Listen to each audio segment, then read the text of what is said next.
ये जो वाकया मैं आप सबको सुनाने जा रहा हूँ, इसे सुनकर रोंगटे खड़े हो जाएंगे। यकीन करना मुश्किल होगा कि ऐसा भी हो सकता है। हालांकि ऐसा नहीं है कि जो बात मैं अभी बताऊंगा वो पहली बार हुआ है, लेकिन फिर भी कुछ अपराध, कुछ क्राइम ऐसे होते हैं कि बेशक वो 100 बार भी पहले हो चुका हो, लेकिन जब 101वीं बार होता है उस बार भी इंसान को हैरान करता है। तो ये जुर्म कुछ वैसा ही है। कहानी है उत्तर प्रदेश की राजधानी लखनऊ की, और जगह है लखनऊ का कैसरबाग। कैसरबाग के एक रिहायशी इलाके में एक 4 मंजिला इमारत है जो बेसिकली बिल्डर फ्लैट है। बिल्डर फ्लैट का कॉन्सेप्ट ऐसा है जो मुझे दिल्ली एनसीआर में आकर पता चला।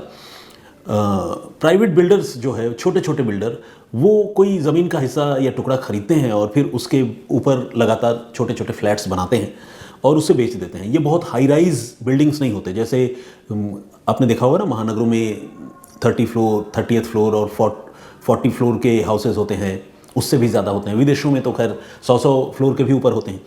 तो ये उस तरह के फ्लैट्स नहीं होते। बिल्डर फ्लैट मतलब लो राइज फ्लैट्स और छोटे छोटे फ्लैट। तो खैर, तो ये बिल्डर फ्लैट है कैसरबाग के इलाके में। इस बिल्डर फ्लैट से एक महिला ने 14 जुलाई की रात को, देर रात को, मतलब आप समझ लीजिए कि भोर का वक्त होगा, पुलिस को फ़ोन किया।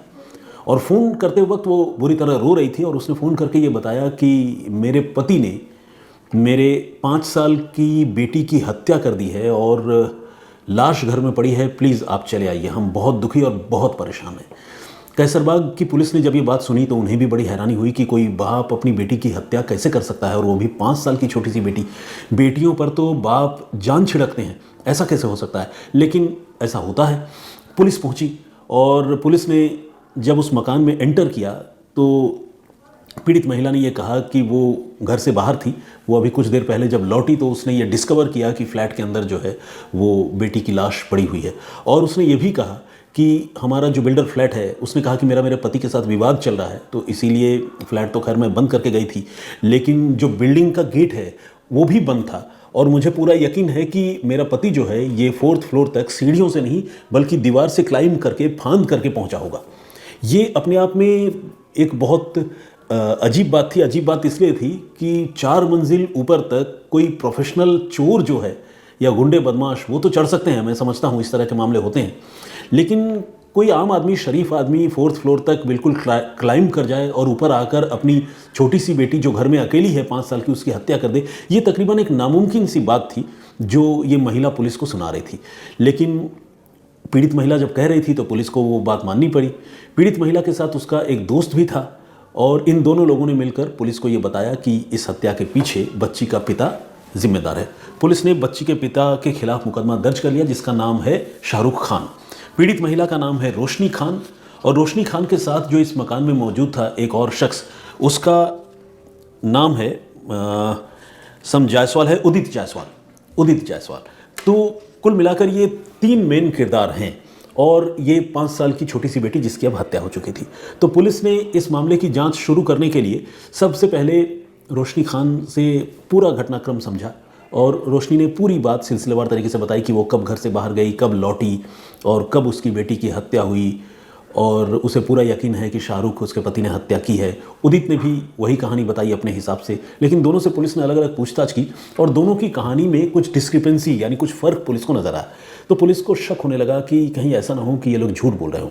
पुलिस को इन लोगों पर शक होने लगा था और उसकी एक और भी वजह ये थी कि ये लोग बता रहे थे कि वो अभी अभी लौटे, थोड़ी देर पहले गए थे और इस बीच कत्ल हुआ है। लेकिन जब पुलिस वहाँ पर पहुँची तो पुलिस ने ये रियलाइज़ किया कि उस डेड बॉडी से फाउल स्मेल यानी बदबू आ रही है। तो उसे देखकर ये लग रहा था कि शायद 24 घंटे से ज़्यादा इस कत्ल की घटना को हो चुके हैं। ये एक संकेत था कि शायद इस बच्ची की मौत को लेकर उसकी माँ और उसके माँ के साथ जो उसका फ्रेंड था, ये लोग झूठ बोल रहे थे। तो खैर पुलिस ने और तफ्तीश आगे बढ़ाते हुए शाहरुख, जो बच्ची का पिता है, उसके मोबाइल फ़ोन की लोकेशन बड़ी खामोशी से निकाली।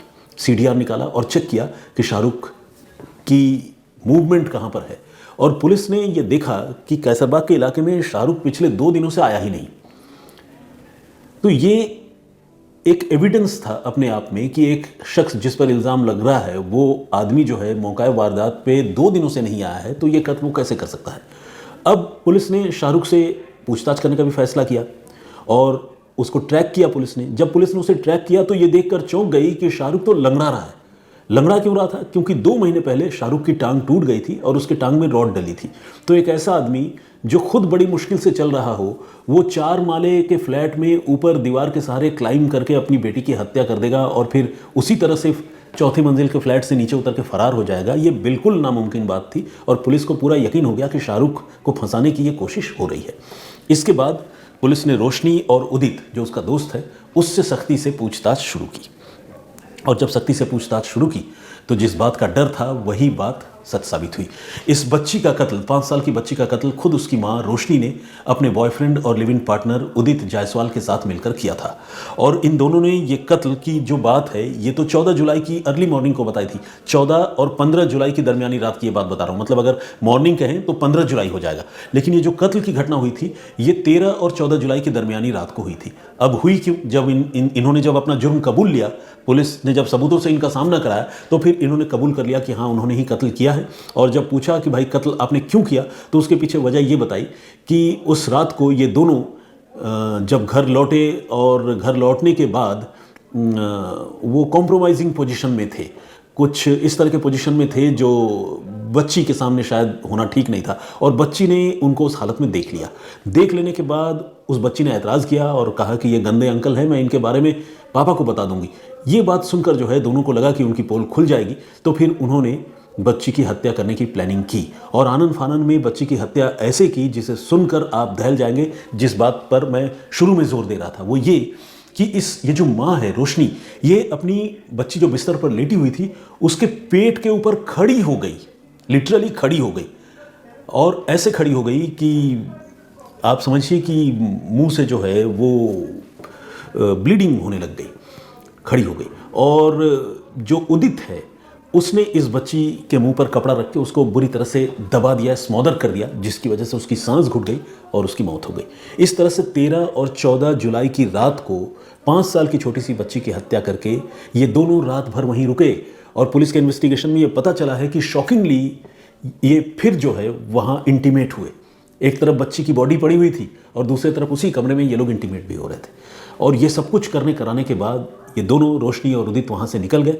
और निकलने के बाद इन्होंने एक होटल में चेक इन किया। इनको लगा कि लाश के पास बहुत हो गया, लाश पड़ी रहने दो, चलो किसी होटल में चलते हैं। फिर ये लोग होटल में गए और होटल में भी ये सब कुछ चलता रहा। और सब होटल से हो आने के बाद इनको ये लगा कि लाश तो पड़ी है, उसे ठिकाने तो लगाना होगा। होटल में लेटे लेटे दोनों प्लानिंग करते रहे, लेकिन प्लानिंग ही होती रही, डेड बॉडी को ये ठिकाने नहीं लगा पाए। फिर जब वापस आए 14 और 15 जुलाई की दरमियानी रात को, वी आवर जिसे हम कहते हैं, मतलब तकरीबन भोर का वक्त, उस समय फिर उनको लगा कि अब लाश निपटाई नहीं जा सकेगी। तो ठीकरा जो है इस महिला का जो पति था, रोशनी का पति शाहरुख, उसके सिर पर फोड़ देना था। तो इसीलिए शाहरुख ने कत्ल किया है, ऐसा बोलकर इन्होंने पुलिस को कॉल कर दिया। पुलिस आई और पुलिस ने तफ्तीश करके दूध का दूध और पानी का पानी किया। अब कहानी यहाँ तक नहीं है, इसके बहुत आगे और भी कहानी है। सवाल यह है कि शाहरुख के साथ जब रोशनी की शादी हुई और एक प्यारी सी छोटी सी बेटी भी थी, तो ये उदित जायसवाल रोशनी की ज़िंदगी में कहाँ से आया, क्यों आया, उसका क्या रोल है, ये सब अब जानना बहुत ज़रूरी हो गया था। तो इससे पहले कि हम और आगे बढ़ें, आपको मैं सबसे पहले रोशनी के बारे में बताऊं। एक समिट बिल्डिंग है लखनऊ में, मैं गया तो नहीं हूँ लेकिन मैंने सुना है वहाँ पर कई सारे पब्स और बार्स हैं। और उन बार्स में ये रोशनी जो है वो बार डांसर का काम करती है। शाहरुख के साथ यानी अपने पति के साथ उसकी तकरीबन 10 साल पहले मुलाकात हुई थी और दोनों ने शादी कर ली, जिससे ये छोटी सी प्यारी सी बिटिया उनको मिली थी उस शादी से। इसके बाद शाहरुख के साथ जो है वो अनबन होने लगी। अनबन इसलिए होने लगी क्योंकि ये रोशनी जो है वो नशे की आदी थी, न सिर्फ शराब बल्कि दूसरे तमाम तरह के नशे करती थी, ऐसा पुलिस के इन्वेस्टिगेशन में सामने आया है। और नशे को लेकर ही ये झगड़ा जो है शाहरुख के साथ उसका शुरू हुआ। इसके बाद रोशनी ने बड़ी गहरी साजिशें रची।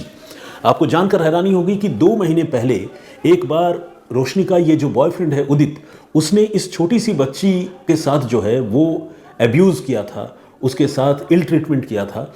और इस एब्यूज़ करने की घटना पर रोशनी को कायदे से उस बॉयफ्रेंड से भिड़ जाना चाहिए था, लेकिन उसने इस मौके को इनकैश करने का सोचा। और इनकैश करने के इरादे से उसने अपनी बच्ची को ये सिखाया कि उसके साथ ये जो एब्यूज़ है वो उसके पापा ने, उसके बड़े पापा ने किया, और साथ में उसकी 2 जो बुआ हैं यानी इस रोशनी की 2 ननद और सास, ये लोग भी मौजूद थे और ये लोग उस एब्यूसिव एक्ट में सपोर्ट कर रहे थे। ये कहते हुए रोशनी ने उस बच्ची को सारी चीज़ें, बिल्कुल किसी छोटे बच्चे को, आपको पता है छोटे बच्चे आजकल बहुत स्मार्ट होते हैं और ये बहुत टॉकेटिव चाइल्ड थी, इसको वो सारी बातें रटा दी और पुलिस स्टेशन में जाकर बाकायदा रिपोर्ट लिखवाई और इस रटी हुई बातों का उस महिला ने, रोशनी ने, एक वीडियो बनाया और उसे सोशल मीडिया पर भी पोस्ट कर दिया ताकि वो अपने पति और ससुराल वालों को फंसा सके। इनिशियल रिपोर्ट जो पुलिस की आई उसमें ये लोग, चूंकि बच्ची कह रही थी तो इन लोगों को पुलिस ने पकड़ लिया, शाहरुख और उसके पूरे परिवार को, सबको जेल हो गई। जेल जाने के बाद फिर एंट्री हुई इस कहानी में उदित की।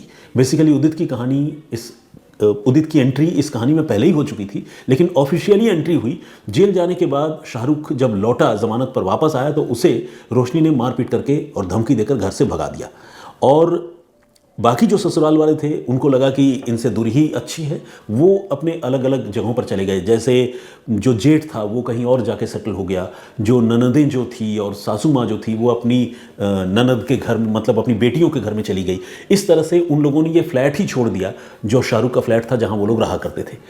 तो रोशनी के लिए अब वो पूरा फ्लैट जो है उस पर उसका एक छत्र राज था। पति को वो भगा चुकी थी, अब उसका ये जो बॉयफ्रेंड था उदित जायसवाल, ये लगातार उस फ्लैट में आने लगा और तकरीबन 2 महीनों से ये रोशनी के साथ लिव इन में रह रहा था। लिव इन टुगेदर में ये लोग रह रहे थे, लेकिन रहते हुए भी बेटी तो साथ थी और बेटी जो है इनके इस इलिसिट रिलेशनशिप में आड़े आ रही थी। वो बार बार अपने पापा से मिलने की जिद करती थी, उदित को गंदे अंकल कहकर पुकारती थी और धमकाती थी इनको कि सब कुछ पापा को बता दूंगी।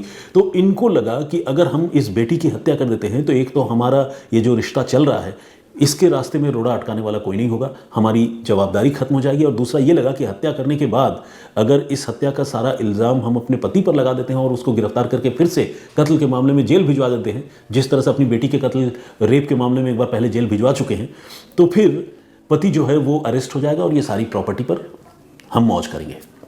ये प्लानिंग थी, क्योंकि वो वैलिड बोनाफाइड वाइफ थी, लीगली वेडेड वाइफ थी, तो इसीलिए कत्ल की ये प्लानिंग रची और शाहरुख को फंसाने की कोशिश हुई और इसके बाद उन्होंने कत्ल भी किया। अब आपको जानकर हैरानी होगी, ये जो उदित नाम का शख्स है जो अब शाहरुख की बीवी रोशनी के साथ लिव इन में रह रहा था पिछले 2 महीने से, शाहरुख को अब जाकर पता चला कि उसकी बीवी का जो बॉयफ्रेंड है उदित, वो वही उदित है जो उसका सालों पुराना दोस्त है। शाहरुख से जब हमारे सहयोगी आज तक के जो रिपोर्टर हैं समर्थ श्रीवास्तव, जब वो बात कर रहे थे और जब उन्होंने उदित के बारे में शाहरुख से पूछा, तो शाहरुख इस बात को लेकर बहुत हैरानी जता रहा था कि उदित तो मेरा ही दोस्त है और 8 साल पुराना दोस्त है। मुझे ये तो पता था कि मेरी वाइफ किसी के साथ लिव इन में रह रही है, लेकिन मुझे ये नहीं पता था कि वो उदित के साथ रह रही है। अगर ऐसा होता तो मैं उदित से खुद बात करता कि यार तुम ये क्या कर रहे हो, तुम्हें अगर कुछ पैसे चाहिए तो पैसे ले लो, मेरी ज़िंदगी से दूर जाओ, मेरी बीवी को छोड़ो। लेकिन उसका ये कहना था कि मुझे पता ही नहीं कि मेरा ही दोस्त जो है वो मेरे घर में लिव इन में मेरी वाइफ के साथ रह रहा है और मेरी वाइफ मुझे मारपीट करके घर से बाहर निकाल चुकी है। तो ये भी एक एस्पेक्ट है इस पूरी कहानी का।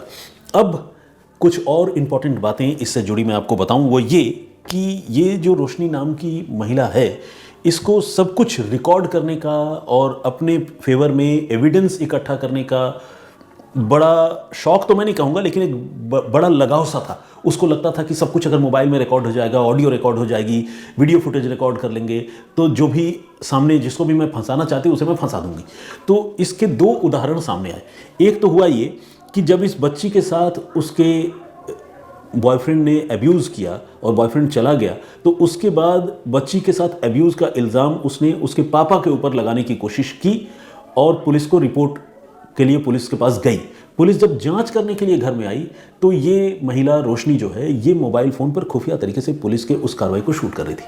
पुलिस वालों ने पकड़ लिया और कहा कि ये क्या कर रही हैं आप, हम अभी बच्ची से पूछताछ कर रहे हैं, बात कर रहे हैं, इतना नाजुक मौका है, आप क्यों वीडियो बना रही हैं।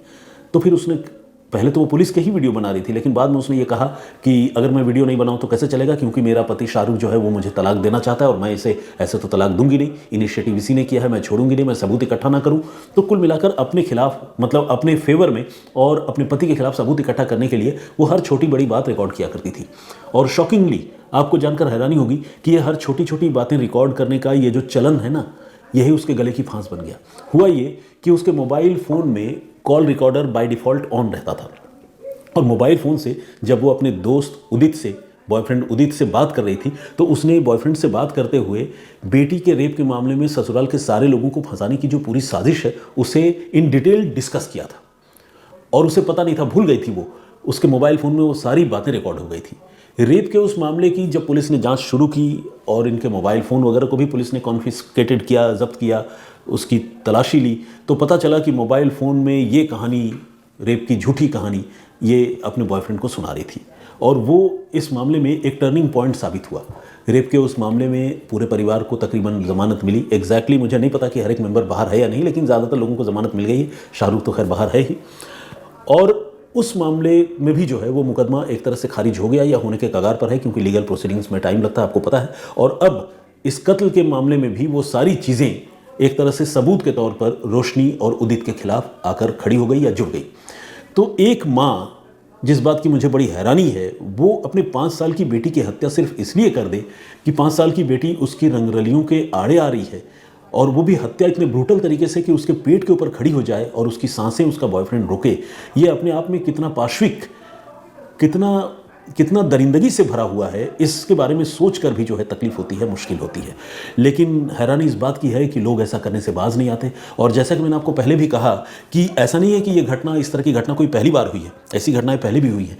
लेकिन हर आम आदमी जो अंदर से क्रिमिनल नहीं है या क्रिमिनल माइंडेड नहीं है, उसको ये चीज़ें हैरान और परेशान पहली बार, मतलब हर बार परेशान करती है।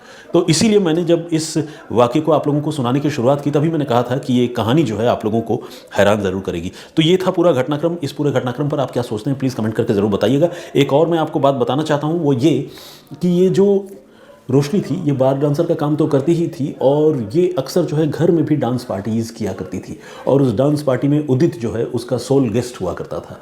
उदित इस डांस पार्टी को एंजॉय किया करता था, और उसमें कुछ इस तरह के ऑब्जेक्शनेबल मूव्स भी होते थे जो शायद पब्लिक प्लेसेस में नहीं हो सकते। और इन्वेस्टिगेशन में पुलिस के ये भी पता चला है कि उस बच्ची ने कुछ इस तरह के ऑब्जेक्शनेबल चीज़ें देख ली थी, और वो बच्ची लगातार इन चीज़ों का विरोध कर रही थी, जिसकी वजह से इस हत्याकांड को अंजाम दिया गया। प्लस पति को फंसाना एक मोटिव तो था ही।